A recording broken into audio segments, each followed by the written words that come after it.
Sveiki, šiandien parodysime, kaip reikia dirbti su skystais įtrinamais pigmentais.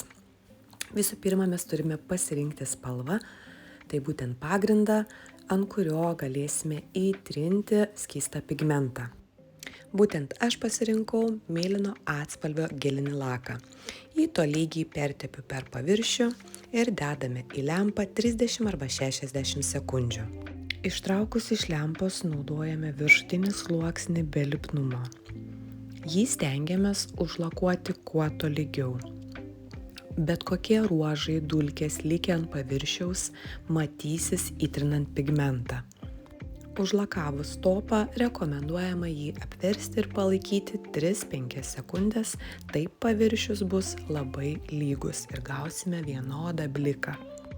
Tada dedame į lempą 20-30 sekundžių. Ištraukus iš lempos pasirenkame pigmentą ir juo gausiai patepame paviršių.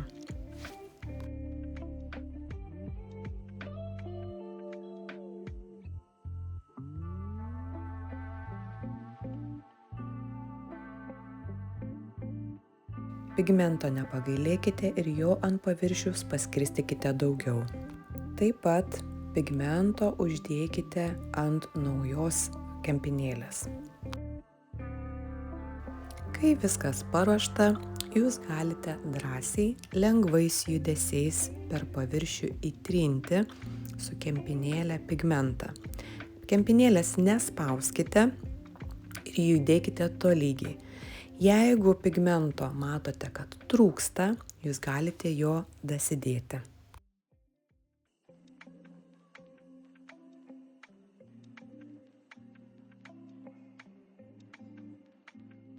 Skysto pigmento privalumai yra tokie, kad jūs galite dirbti ant visų pirštų, nėra skirtumo, kiek jūs užtruksite ir jis vis tiek idealiai įsitrins į paviršių.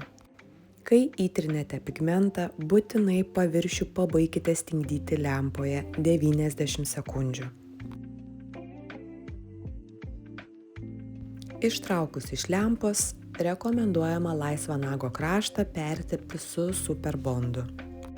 Pertepus palaukite, kol medžiaga išgaruos 3-5 sekundės ir tada galite paviršių perdengti su viršutiniu sluoksniu.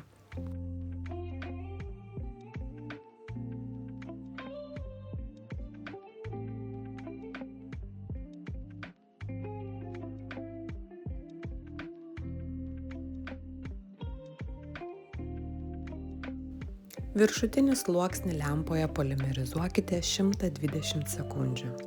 Taip gausite stiprią medžiagą, kuri gerai nešiosis. Taigi tikiuosi jums šis video patiko ir mėgaukitės nuostabiais skystais įtrinamais pigmentais.